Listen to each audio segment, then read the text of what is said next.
सादर प्रणाम और सभी उपस्थित महानुभावों को मेरा प्रणाम। और बहुत समय से चाय आ गई है और उसी के बाद ये सहयोग मुझे प्राप्त हुआ है अवसर। तो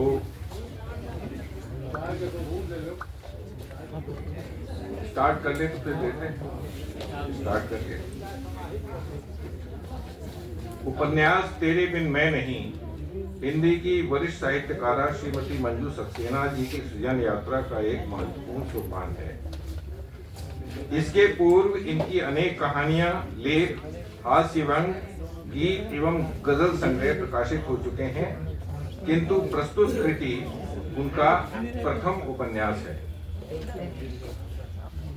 अब एक खोलते हैं।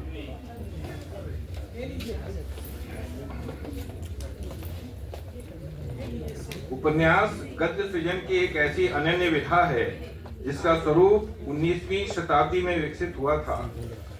अंग्रेजी की डैनियल डेफो की कृति रॉबिन्सन क्रूसो को पहला आंग्ल उपन्यास माना जाता है।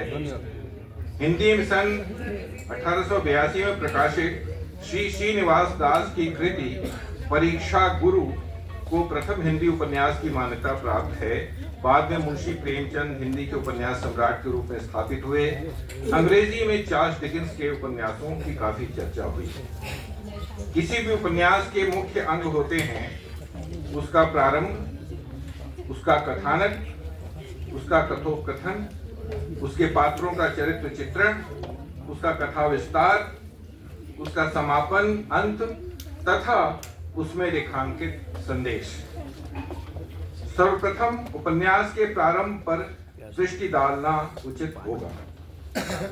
तलाक के 12 साल बाद आभा की उसके पूर्व पति सोमेश से अचानक हुई मुलाकात उसे एक ऐसे मोड़ पर ले जाती है जहां वह एक मानसिक द्वंद्व में फंस जाती है।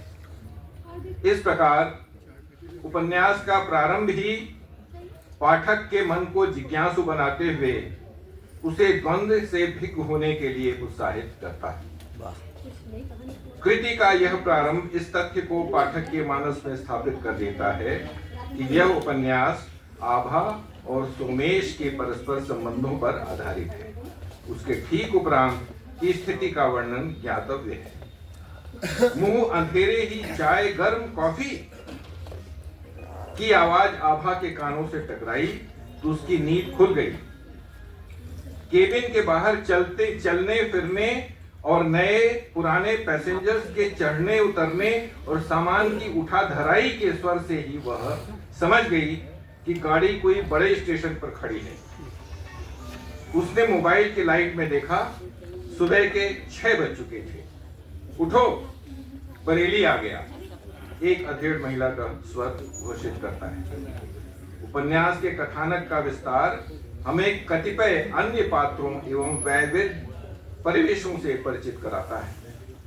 पात्रों में आभा की मौसी रूपा, उसके मौसा योगेंद्र नाथ, उसकी सास यानी योगेश यानी सोमेश की माँ, उसकी जेठानी शीला, उसके जेठ रमेश, सोमेश का अभिन्न मित्र शांतनु और ऋतिक विशेष है। मंजू जी उपन्यास के प्रत्येक पात्र के चरित्र चित्रण पर विशेष ध्यान देती हैं। चरित्र के मुख्य अंश नैसर्गिक रूप से किसी संवाद अथवा टिप्पणी के रूप में प्रकट हुए हैं। उदाहरणतः नायिका आभा का निम्नांकित कथन ध्यातव्य है। प्रश्न ही नहीं उठता मौसी, एक बार जो रास्ता छोड़ दिया वह छोड़ दिया, उस पर वापस जाने का सवाल ही नहीं है।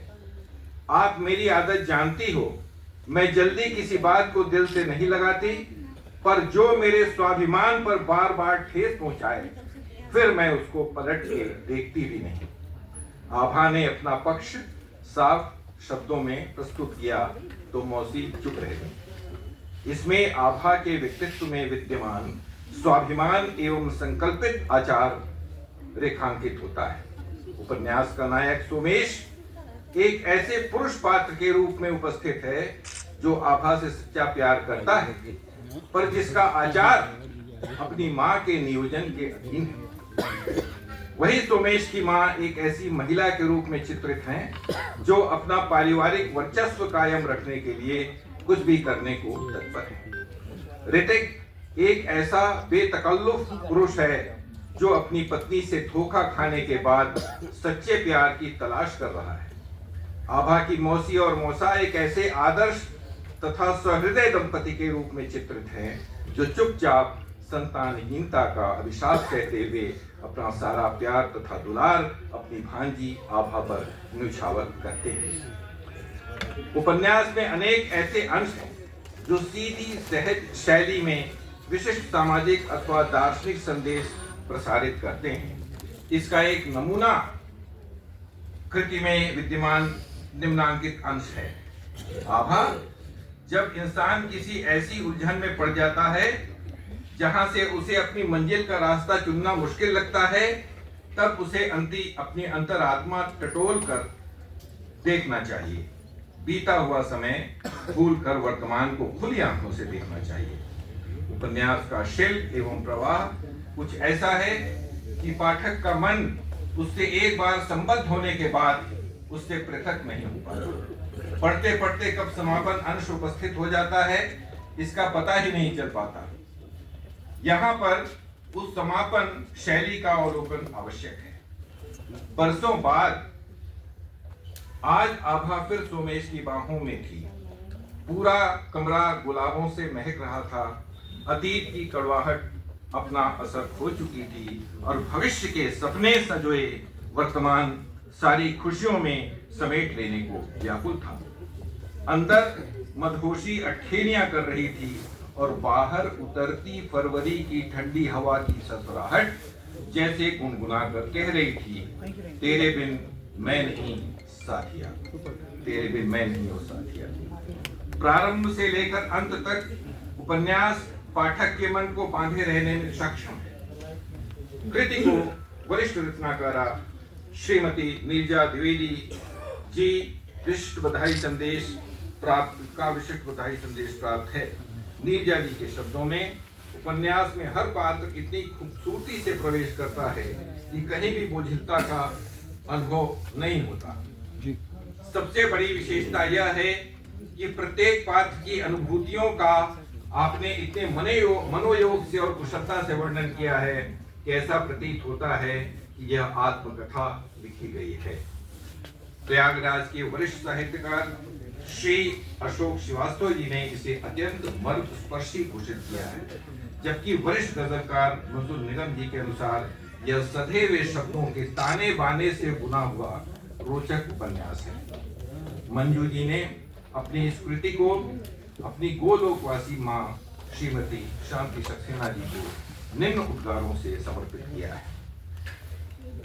श्रीमती शांति सक्सेना जी को समर्पित, जिन्होंने मुझे अच्छे संस्कारों के साथ बचपन से अच्छी किताबें पढ़ने को दिया, जो आज भी बरकरार है।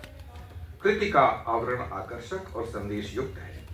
आवरण सज्जा रुद्रांश द्वारा संपादित है, जबकि शब्द सज्जा विद्या ग्राफिक्स कानपुर की है। पुस्तक का प्रथम संस्करण वर्ष 2025 में संगीनी प्रकाशन कानपुर द्वारा प्रकाशित है।